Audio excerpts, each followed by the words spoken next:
இங்கே வந்திருக்கும் அனைவருக்கும், பத்திரிகை நண்பர்களுக்கும், ஊடகங்களுக்கும், தமிழ்நாட்டு மக்களுக்கும், இந்த படத்தை தயாரித்த passion studios, Sivakarthikeyan productions, director Sivakumar Murugesan அவர்களுக்கும், அவருடைய அனைத்து தொழில்நுட்ப கலைஞர்களுக்கும், என் கூட நினைத்த அனைவருக்கும் முதல்ல நான் என் நன்றியும் வணக்கத்தை தெரிவித்துக் கொள்கின்றேன். இது ஒரு சக்ஸஸ் மீட்னா ப்ரெஸ்ஸோட ஒரு சக்ஸஸ் மீட். அண்ட் ஒரு உண்மையான சக்ஸஸை கொண்டாட பெருமையாக இந்த மேடையில் நிற்கிறேன். சினிமா ஒரு ஃபன்னி பிளேஸ். இப்படியும் இருக்கலாம், அப்படியும் இருக்கலாம், எப்படி வேணாலும் இருக்கலாம். ஆனால் அதோட வெற்றி தோல்வி, அதோட அந்த அந்த சின்ன சின்ன நெளிவு சுழிவுகள் இதெல்லாம் நான் ரொம்ப வருஷமாக நான் பார்த்து நிறைய கற்றுக்கிட்டேன். பட் ஒன்று நான் எப்போவுமே ஒரு விஷயம் மட்டும் நான் எனக்கு வச்சுருக்கிறது, I don't take anything seriously. எதுவுமே சீரியஸாக எடுத்துக்க மாட்டேன். அப்படியா? சந்தோஷம். நான் இந்த படம் நடிக்கிறப்போ ஆஃப்கோர்ஸ் நான் நிறைய பேசியிருக்கேன், அந்த படத்தை பற்றி சொல்லியிருக்கேன். அப்புறம் இசை வெளியீட்டு விழாவில் நிறையா இவர் பிரசன்னா பற்றி பேசியிருக்கேன், விவேக் பற்றி பேசியிருக்கேன். எல்லாம் நடித்தவங்க எல்லோரும். எனக்கு வருத்தம் என்னென்னா, அந்த ஷூட்டிங்கில் ஒருத்தர்கிட்டையும் நான் ஜாஸ்தி பேசலை. ஏன்னா ஒன்று அந்த வெயிட்டு என் உடம்புல, இன்னொன்று என் கால் வலி தாங்க முடியல. கண்ணை திறந்தேன்னா அழுதுடுவேங்கிற பயத்தில் கண்ணை மூடிக்கிட்டு அப்படியே உட்காந்துட்ருப்பேன். அந்த பாலசரவணன் தான் ஓரளவுக்கு என்கிட்ட பேசுகிறான்னு நினைக்கிறேன். ஏன்னா அவர் என் பக்கத்துலேயே உட்காந்துட்டு இருந்தார். அப்புறம் இவங்களெல்லாம் எனக்கு தெரிஞ்சு கூட எனக்கு அவ்வளோ பேச முடியல. ரேஷலெல்லாம் நான் ரொம்ப அப்ரிஷியேட் பண்ணேன், அப்படி பார்த்துக்கிட்டே இருப்பேன். அப்புறம் இந்த மருமகளாக அந்த 3 பொண்ணுங்களும், ஐயோப்பா என்ன performance, what is this performance, fantastic. இதில் முக்கியமாக இந்த படத்தை பற்றி பேசணுன்னா, இது ஒரு உண்மையான சக்ஸஸ்ங்கிறத தாண்டி நான் நிறையா எழுதி வச்சேன். இது இப்போ பிஸ்னஸில் ஒரு பெரிய வெற்றியை கணிச்சிருக்கு. எல்லோரும் 50 கோடி 60 கோடின்னு நீங்கள் நினச்சி பாருங்கள். இந்த படம் 150 ரூபா டிக்கெட்டில் இருந்து மாறாமல் இவ்வளோ கலெக்ட் பண்ணியிருக்கு. இப்போ சில பெரிய ஹீரோஸ் அந்த பெரிய படங்கள் வரும்போது 1500 200 2000 ரூபாய்க்கெல்லாம் டிக்கெட் விற்று அந்த கலெக்ஷன் அப்படி வந்திருக்குன்னா, if you look at it rightfully, we have done better than everybody else. Ticket ப்ரைஸை நியாயமாக வச்சு பெண்களுக்காக போய் இந்த படத்தை சேர வேண்டும், அவங்கள கஷ்டப்படுத்தக்கூடாதுன்னு அந்த டிக்கெட் ப்ரைஸ் அப்படியே வச்சு இன்ன வரைக்கும் உண்மையான சக்ஸஸ் அதுதான். ஏன்னா அந்த பிஸ்னஸ் அப்படின்னு பேசணுன்னா இதை நான் சொல்லி தான் ஆகணும். இதில் டைரக்டரை பற்றி நான் பேசணும். அவர் அதிகமாக பேச மாட்டார்னா, இன்றைக்கி பரவாயில்ல, மேடையில் கொஞ்சம் நல்லாவே பேசினார். எல்லாருக்கும் நன்றி சொல்லி, உண்மையிலே நீங்கள் எல்லாருமே பிரமாதமாக வேலை பார்த்தீங்க. அண்ட் எஸ்பெஷலி ப்ரொடக்ஷன் சைடில் ஒரு கலையாக இருக்கட்டும், ராகுலாக இருக்கட்டும், கார்த்திகா இருக்கட்டும், யாராக இருக்கட்டும், they really work so well. ஆனால் முக்கியமாக இதில் சிவகார்த்திகேயனை நான் என்ன சொல்கிறேன்னா, என்ன கேட்டாலும் அவருக்கு தெரியும், அப்டேட்லேயே இருக்கார். ப்ரொடியூசர்னால் இப்படி இருக்கணும். ஏன்னா நான் ஒரு ப்ரொடியூசர்னால I can understand and I appreciated that quality in you. He was updated about everything. என்கிட்ட சொல்லுவார், நீங்கள் அந்த சீனில் நடந்து வரீங்க பாருங்க. எனக்கு என்னடா நடந்து வரேன் பற்றியே பேசுகிறாரு, என்ன இது நடந்து வருதுன்னு நான் நினச்சிக்கிட்டு இருந்தேன். படம் தியேட்டரில் பார்க்கும்போது தான் எனக்கு தெரிஞ்சது. ஆனால் இதில் ஒரு பெரிய உண்மை மதிப்புக்குரிய கமல்ஹாசன் அவர்கள் சொன்னார், ராதிகா இந்த படம் ஜெயிக்கணும். இது ஏன் ஜெயிக்கணும் அப்படிங்கிறதுக்கு அவர் ஒரு காரணம் சொன்னார். இந்த படம் இந்த படம் ஓடலைன்னா எல்லாரும் ராதிகாவை பற்றி பேசுவாங்க. நீ நல்லா நடிச்சிருக்க, பிரமாதமாக நடிச்சிருக்கங்கிறது நான் படம் வரதுக்கு முன்னாடியே நானே சொல்லிட்டேன். ஆனால் இந்த படம் ஜெயிச்சா சிவகுமார் முருகேசன் ஜெயிக்கணும், அவர் கூட இருக்கிற அத்தனை பேரும் ஜெயிக்கணும். மியூசிக்கில் இருந்து, கேமராவில் இருந்து, அதுவும் அதில் நடித்த ஒவ்வொரு கதாபாத்திரமும் ஜெயிக்கணும். அதுக்காக இந்த படம் ஓடணும்னு சொன்னார். சிவா உங்ககிட்டயும் அது சொன்னாரா? சொன்னார். I really thought it is true. ஏன்னா ஒரு காலகட்டத்திலையும் ஒரு டைரக்டர் வந்து சினிமாவை மாற்றுவாங்க. ஒரு மதிப்புக்குரிய ஸ்ரீதர் அவர்கள் வந்தார், பாலச்சந்தர் சார் அவர்கள் வந்தார், அப்புறம் பாரதி ராஜா, என் குரு பாரதி ராஜா அவர்கள் வந்தார். எல்லாரும் சொன்னார் பாரதி ராஜா போல் அவர்னு. பாரதி ராஜா அவர்களுக்கு ஒரு தனி பாணி. ஆனால் Sivakumar is going to create அவருடைய தனி பாணி. அதிகம் பேச மாட்டேன். நான் நினைப்பேன், இந்த சின்ன பையனுக்கு எப்படி இவ்வளோ ஒரு தாட் ப்ராசஸ் இருக்குது அப்படின்னு. நான் அடிக்கடி யூஸ்வலி நான் ஸ்டடி ரொம்ப அது இன்ன வரைக்கும் எனக்கு அது ஒரு ஃபேசினேஷனாகவே இருக்குது. எப்படி வந்து, ஏன்னா நான் ஒவ்வொரு முறை அந்த தியேட்டரில் நின்று படம் பார்க்கும்போது பெண்கள் ஐடென்டிஃபை பண்ணுறாங்க. ஒவ்வொரு பெண்ணை எவ்வளோ சந்தோஷமாக இருக்குது தெரியுங்களா? தியேட்டருக்காரங்க எல்லாம் எவ்வளோ சந்தோஷப்படுறாங்க. மேடம் கூட்டம் வருது மேடம், தியேட்டருக்கு பாருங்கள் எப்படி கூட்டம் வருதுன்னு. எல்லா பெண்களும் அந்த ஒவ்வொரு வசனத்துக்கும், வெறும் பெண்கள் மட்டும் இல்லை, ஹஸ்பண்டும் கூட்டி வராங்க, எல்லாரையும் பிள்ளைங்களும் கூட்டிகிட்டு வராங்க, எல்லாரும் அதை ரசிக்க போகுது. உண்மையிலே என்னுடைய இவ்வளோ நாள் கலை பயணத்தில் இது நான் பார்க்க கிடைச்சது எனக்கு ஒரு பெரிய பாக்கியம்னு நான் நினைக்கிறேன். ஏன்னா நான் நிறைய பார்த்துட்டேன். நான் ரஜினி சார் கூட நடித்த 3 முகம் படம் 100 டேஸுக்காக ஒவ்வொரு ஊர் போகும்போது அது ஒரு ஃப்ரெண்ட்ஸி. ஆனால் அதில் சில்க் ஸ்மிதா இருந்தனால எல்லாரும் சில்க் ஸ்மிதாவை தான் பார்த்தாங்க. நான் சைடில் இருந்தேன். பட் ஓகே, அதெல்லாம் சும்மா ஜோக். ஐயோ, எது சொன்னாலும் ஜோக்காக கூட சொன்னாலும் யோசிக்க வேண்டியதாக இருக்குது. தெரியாமல் சிவகுமார் என் பின்னாடி சிரித்தார். அது மாதிரி இப்போ இந்த படத்தை பார்க்கும்போது நான் சித்திக்கு அப்புறம் நிறைய பெண்களோட ஒரு ரிஃப்ளெக்ஷனை பார்த்தேன் சொசைட்டியில். நான் சீரியல் எடுக்க போது நான் அப்படி தான் நினச்சேன். பட் இதில் டைரக்டர்கிட்ட எனக்கு பிடிச்சது கேரக்டர் பில்டிங். அந்த கேரக்டர்ஸை எப்படி பில்ட் பண்ணணும், அந்த கேரக்டரை எப்படி நம்ம கொண்டு போய் சேர்க்கணும் இங்கிறது அவ்வளோ ஒரு திறமை. அதாவது நீங்கள் பாரதி ராஜா ஒப்பிட்டு நிறைய பேர் சொன்னாங்க, அவர் வந்து தனி கேட்டகரி. அவர் சினிமாவை வந்து ஒரு புரட்சி பண்ணார். கண்டிப்பாக சிவகுமார் நீங்கள் அந்த புரட்சியை நீங்கள் வந்து கடைப்பிடிச்சு கடைசி வரைக்கும் அந்த புரட்சியை நீங்கள் வந்து அதனால தான் நான் உங்கள் செய்யோனை பற்றி திருப்பி நான் பேசுகிறேன். சிவா கரெக்டாக பண்ணுங்கள். அதாவது சிவான்னு உங்களை அவரையும் சொல்கிறேன் சிவான்னு. பட் அவரை நான் இப்போ எஸ்கேன்னு கூப்பிட்றேன். SK1 SK2 இருக்காங்க என் லைஃப்பில். ஒன்று என் ஹஸ்பண்ட் சரத்குமார், இன்னொன்று producer Sivakarthikeyan and actor.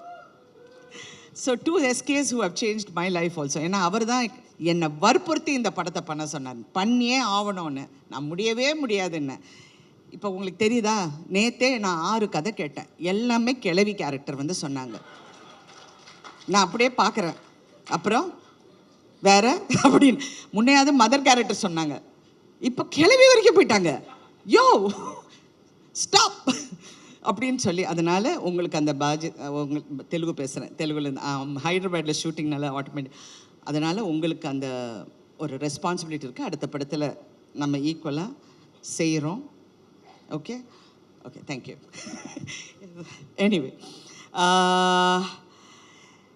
So உங்களை பற்றி நான் நிறைய சொல்லிட்டேன். ஆனால் இன்றைக்கி இந்த படத்தை நான் வந்து தியேட்டர்ஸில் பார்க்கும்போது ஹீரோயினாக நான் பயணித்து இந்த 48 வருஷத்தில் நான் கற்றுக்கிட்டது வந்து எல்லா பெண்களையும் நான் பார்ப்பேன். எல்லா ஹீரோயின்ஸ் கூடயும் நான் நெருக்கமாக பழகுவேன். எல்லாரும் எனக்கு ஃப்ரெண்ட்ஸு. எல்லாரையும் பார்க்கும்போது அவங்களுக்குள்ள ஒரு பயம் எப்போவுமே இருக்கும். அடுத்த படம் என்ன, it's a very insecure job, very insecure. அடுத்த படம் என்ன, யங்காக இருக்கணும், அழகாக இருக்கணும், ஸ்லிம்மாக இருக்கணும், வயசு தெரியக்கூடாதுன்னு. எனக்கு ஒரு ஒரு ஒரு ஒரு விஷயம் என் மனசில் ரொம்ப ஆழமாக ஒரு காலத்தில் பதிஞ்சது. எனக்கு அப்போ என்ன ஒரு 25-26 வயசு இருக்கும். என்னுடைய பர்த்டே வந்து ஏதோ செட்டில் கொண்டாடுறாங்க. அப்போ ப்ரெஸ்ஸில் நிறைய பேர் வந்தாங்க. அப்போல்லாம் பத்திரிக்கை தானே. ஸோ எல்லாம் அந்த பேனாவும் பேப்பரோடு நின்று, மேடம் உங்கள் வயசு என்ன சொல்லுங்கள் மேடம் அப்படின்னாங்க. நான் இப்படி திரும்பி அவரை பார்த்தேன். ஏன்னா ஃபர்ஸ்ட் ஆஃப் ஆல் ஒரு லேடியை வயசை பற்றி கேட்குறது இட்ஸ் அ ரூட் கொஸ்டின் அப்படின்னு நான் நினச்சேன். அவர் என்ன நினச்சார்னா, வயசை மறைக்கிறாங்க அப்படின்னு. அவர் பக்கத்தில் இருக்கிற பற்றி வயசை சொல்ல ரொம்ப யோசிக்கிறாங்க போல இருக்கு. I was just looking at him and I was thinking, so இதுதான் என் லைஃபோட சேலஞ்சா? நான் வந்து என் வயசை ப்ரூவ் பண்ணணும், என்னுடைய அழகை ப்ரூவ் பண்ணணும், எனக்கு இப்படி பண்ணணும். I don't think that's a challenge for anybody. எல்லாருமே அவங்களுக்குள்ளே ப்ரூவ் பண்ணிக்கிட்டாலே போதும். அது you're a big success moderate success எதுவாக இருந்தாலும் success is success and nothing is as sweet as success, and that is Thaai Kizhavi today. Such a wonderful success, a true success. விமெனுக்கு success, எம்பவர்மெண்ட்டுக்கு success. I really feel ரொம்ப ப்ரௌடாக இருக்குது. இந்த மாதிரி ஒரு படத்தில் நடித்து எல்லா பெண்கள் வந்து பாராட்ட போகும்போது நான் இது வரைக்கும் யாராவது என்னை பாராட்டினா தேங்க்யூ சொல்ல அச்சா சிவகுமார் தாங்க, அவர் தாங்க ஹீரோ, அவர் தான் எல்லாம். Because that success belongs to you. சின்ன பையன் நீ, இன்னொரு சின்ன பையன் சிவகார்த்திகேயன், அதுவும் சுதனை சின்ன பையன் சொல்ல முடியாது, இருந்தாலும் ஒரு ஆண்மகன், பேஷன் ஸ்டுடியோஸோட சுதன் அவர்கள். எல்லாருமே நீங்கள் பெருமைப்படலாம். நிறைய பேரோட கேரியரை நீங்கள் பெரிய அளவுக்கு லான்ச் பண்ணிருக்கீங்க. இந்த மருமகளாக நடித்த ஒவ்வொரு பொண்ணுங்களும் என்னால் மறக்கவே முடியாது. அதே மாதிரி பாலசரவணன் என்ன நடித்தார், அதுவும் இவங்க இருக்காங்களே பாருங்க, இந்த நம்ம பிசிஸு, அப்புறம் அந்த கருப்பன், அந்த சாமியார் என்ன கங்களா ரெடிகளரா, அவர் சாம், எல்லாருமே இதான் இவர், எல்லாருமே எல்லாருடைய கேரியரையும் நீங்கள் நினச்சி பாருங்கள். This is another phase in films. Cinema இண்டஸ்ட்ரியே கன்ஃபியூஸ் ஆகிருக்கு. என்னடா இந்த படம் ஓடுது, எல்லா ப்ரொடியூசர்ஸும் தியேட்டருக்கு ஃபோன் பண்ணி கலெக்ஷன் என்னங்க, என்ன நிஜமாவே இந்த அமௌண்ட்டா, நிஜமாவே இப்படி நடக்குதா, ஏங்க அவங்க பறக்கலைங்க. நான் வேற தெரியாமல் இது ரஜினி சார் பண்ண வேண்டிய படம்னு சொல்லிட்டேன். நான் சொன்னது கேரக்டர் வைஸ், அது அவருக்காக நிறைய ட்வீட் பண்ணியிருக்கலாம். யாருமே பறக்கலையே, ரஷ்யாவிலேருந்து நான் டான்சர்ஸ் கொண்டு வரலையே, என்ன இது இந்த படம் ஓடுதுன்னு இட் ஹஸ் கில். ஸோ உண்மை என்னென்றால் கண்டென்ட் இஸ் கிங். அதை பேக்கேஜ் பண்ணுறதும் இன்னொரு கிங், சிவகார்த்திகேயன் கிங். ஐயோ ஏதாவது என்ன சர்ச்சை செஞ்சிடுவாங்க, வேண்டாம் எல்லாரும் பயந்து பேச வேண்டியதாக இருக்கு. ஸோ எனிவே இன்னைக்கு வந்து இதெல்லாம் பார்க்கும்போது ரொம்ப சந்தோஷம். சிவா, ரெண்டு சிவாக்கும் இந்த ஆர்டிஸ்டுக்கு எல்லாமே I am really very happy for them. எனக்கு உண்மையில் நான் நிறைய பார்த்துட்டேன், நான் நிறைய வெற்றியை பார்த்துட்டேன், நிறைய விஷயங்கள் தாண்டி வந்துட்டேன். அவங்கள பார்க்க போகுது ரொம்ப சந்தோஷம். அங்கே சைனீஸ் டாக்டராக ஒர்க் பண்ணார் பாருங்க, அவர் வந்து ஒரு உண்மையை மறைச்சிட்டாரு. அவர் சரத்குமாரோட காலேஜ் மேட். நான் அன்னைக்கு பார்க்குறேன், ஆமாம் டே என்னடா அப்படிங்கிறாங்க. என்ன டாவா, யார் அது அப்படின்னு பார்த்தா இப்படி. அதனால என் கணவர்கிட்ட சொன்னேன், நீங்கள் என்னை ஏமாத்திட்டீங்க, ஏதோ வயசெல்லாம் மறைச்சு ஏதோ கல்யாணம் பண்ணிட்டீங்க போல இருக்கு. எல்லாம் வேறு சைஸில் இருக்காங்க, வேறு ஹைட்டில் இருக்காங்க, but college mate. Thank you so much for entertaining, thank you so much, thank you. இன்னொரு விஷயம் வந்து இந்த படத்தில் ஒரு ஹைலைட், தவறு எங்கே நடந்தாலும் அதை நம்ம தட்டி கேட்கலன்னா அந்த தவறுக்கு உடந்தையாக போகிற மாதிரி இருக்கும். ஒவ்வொரு கேரக்டரும் தவறை உணர்றாங்க அவங்கவுங்க விதத்தில். எனக்கு அது ரொம்ப பிடிச்சிருக்கு. அது மருமகளாக இருக்கட்டும், அந்த அடுத்த கேரக்டர்ஸாக இருக்கட்டும், கங்காரடிகளாக இருக்கட்டும், அந்த தவறை எப்படி உணர்றாங்க அதுதான் இது. ஏன்னா சமீப காலமாக நான் பார்க்கும்போது சொசைட்டியில் இவ்வளோ மாற்றம் இருக்கா, இவ்வளோ முட்டாளுங்க இருக்காங்களா, இவ்வளோ எம்பத்தி, அதாவது ஒரு மனசுக்குள்ளே ஒரு சிம்பத்தி இல்லாமல் நிறைய பேர் இருக்காங்களா அப்படிங்கிற ஒரு பயம் வந்தது. சினிமா வந்து ஒரு சமுதாயத்தை கெடுக்குதா அப்படிங்கிற ஒரு கேள்வியும் வருது. ஏன்னா நம்ம வீட்லேயும் பிள்ளைங்க இருக்காங்க, எல்லாரும் இருக்காங்க. கலை நீங்கள் அப்படியே நெளியிறீங்க, நான் ஒன்றும் தவறாக சொல்ல மாட்டேன். பட் எனக்கு அந்த ஒரு அச்சம் எப்பவுமே இருந்தது. ஆனால் இந்த படத்தை பார்க்க போகும்போது பெண்களின் குரலை கேட்கும் ஆண்கள், அந்த குரலை நல்ல உறக்க சொல்கிற இளம் ஆண்கள் இருக்கும்போது இந்த சமுதாயம் என்றைக்குமே கெடாது. It is a truth. ஏன்னா பயமாக இருக்குது ஒவ்வொரு பேசுகிறது. சில பிள்ளைங்க பேசுகிறத பார்த்தா எனக்கு வயிறெல்லாம், ஐயோ இவங்கெல்லாம் வீட்டில் போய் எப்படி இருக்காங்க அந்த மாதிரியெல்லாம் நினைக்க தோணுது. But no. So press also has to be responsible. இந்த மாதிரி நல்ல விஷயங்கள் இன்னும் எடுத்து காட்டினா ஐம் ரியலி இது நாளைக்கு உங்கள் பிள்ளைங்களுக்கு, நாளைக்கு வர சமுதாயத்துக்கு இது ஒரு பெரிய ஒரு எடுத்துக்காட்டாக இருக்கும். இன்னொரு விஷயம் வந்து இந்த படத்தில் வந்து நிறைய எம்பவர்மெண்ட் பற்றி பேசியிருக்கோம்.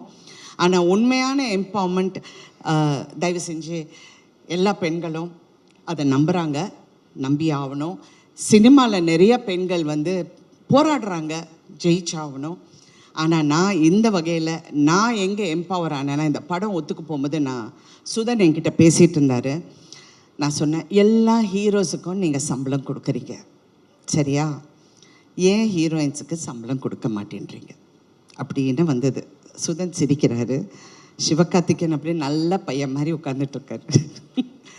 ஆனால் இது கேட்ட உடனே I have to thank both of you.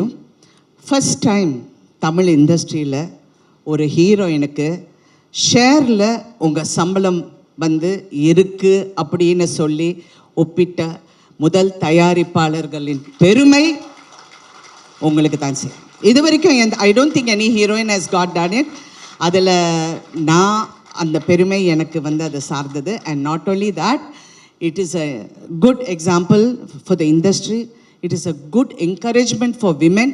ஏன்னா எம்பவர்மெண்ட் வெறும் நீங்கள் வந்து பேசி பிரயோஜனம் இல்லை, அது செயல்பாட்டிலையும் காமிச்ச இந்த தயாரிப்பாளர்களுக்கு நான் பெண்களின் சார்பாக நன்றி, அதுவும் நடிகைகளின் சார்பாக நான் நன்றி சொல்ல கடமைப்பட்டிருக்கேன்.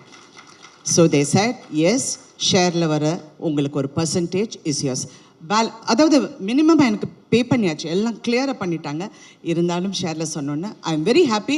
ஏன்னா படம் ஓட ஓட இன்னும் happy. It's not for the money, it's really not for the money, it is for that feeling of being as we can do it. Believe in yourself. I love that. I want that for everyone to go for it, you know, to feel that yes, நம்ம கஷ்டப்பட்டு உழைச்சா அந்த உழைப்புக்கு கண்டிப்பாக வெற்றி இருக்கும். அதுவும் இந்த படம் வெற்றி வந்து இன்னும் அதை ஊக்கப்படுத்துங்கிற இதில் அந்த நம்பிக்கையில் நம்ம எல்லாரும் இருக்கோம். இன்னொன்று, நான் ரொம்ப நேரம் பேசுவேன், பட் இருந்தாக்குள்ள வேண்டாம், கொஞ்சம் கஷ்டம் பண்ணிடுறேன்.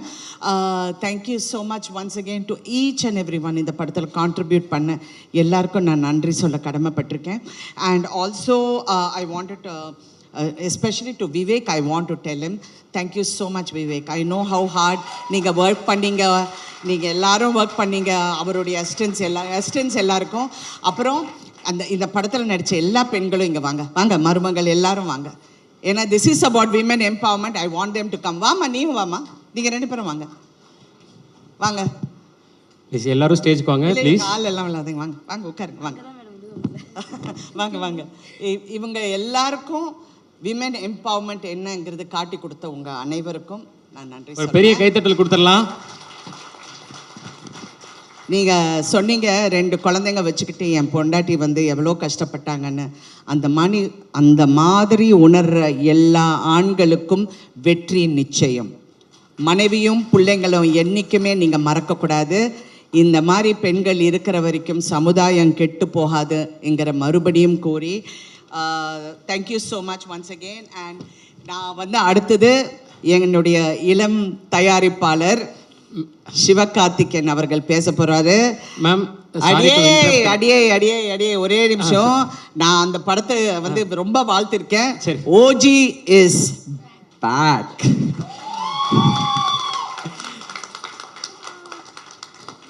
மேம், இப்போ அண்ணன் மேடைக்கு வந்துட்டாரு. இப்போ இன்னொரு முக்கியமான நபர் உங்களை பார்க்க வந்திருக்காங்க. அதனால தான் நடுவில் இன்டர்ப்ட் பண்ணேன். அவரையும் கூப்பிட்டுடலாமா மேம்? அண்ணன் கூப்பிட்டுலாமா? ஸோ ஒரு சர்ப்ரைஸ் கெஸ்ட்டு. ஆமாம் மேம், உங்களுக்கு தான். அந்த நபர் ப்ளீஸ் ஸ்டேஜுக்கு வாங்க. ராதிகா மேம் சர்ப்ரைஸ் பண்ண போகிற அந்த நபர் யாரு? அண்டர்டேக்கர் மியூசிக்லாம் வருது. மேம், யாருன்னு தெரியுதா?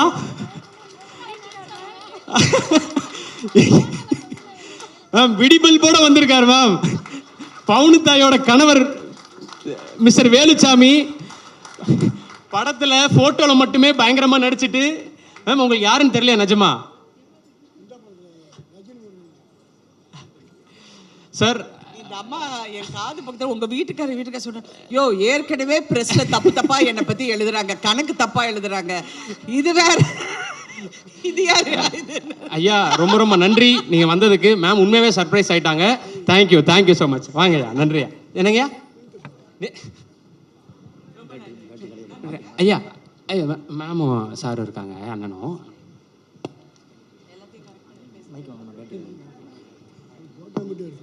ஃபோட்டோ எடுத்தார். இதில் ஒரு முக்கியமான நான் ஒரு விஷயம் சொல்லணும்னு நினச்சேன். அது சிவகார்த்திகேயன் மேடையில் இருக்கும்போது சொன்னேன். இவ்வளோ பெரிய வெற்றி, அதுவும் பெண்களுக்கான வெற்றி, பெண்களுக்கான படம், குடும்பத்துக்கான படம், எல்லாரும் தியேட்டருக்கு வந்து பார்த்து ரசிக்கிற படம். எனக்கு வந்து ஒரே ஒரு ரிக்வெஸ்ட், மாண்புமிகு தமிழக முதலமைச்சர் அவரும் துணை முதல் அமைச்சர் உதயநிதி ஸ்டாலின் அவர்களும் இந்த படத்துக்கு கண்டிப்பாக டாக்ஸ் ஃப்ரீ கொடுக்க வேண்டும். இன்னும் பெண்கள் தியேட்டருக்கு வருவாங்க, வந்து இந்த படத்தை ரசிப்பாங்க. அது ஒரு பெரிய விஷயம் இல்லை என்றாலும் அந்த பெருமை இந்த ப்ரொடக்ஷனுக்கு சேரட்டும் என்று என்னுடைய ஒரே ஒரு தாழ்மையான வேண்டுகோள். நன்றி. Thank you ma'am. அது உங்க தாய்மாமன் சீராக இருக்கட்டும். தேங்க்யூ கா ப்ளீஸ். Thank you so much. உங்களால் முடிஞ்சது. Thank you ma'am.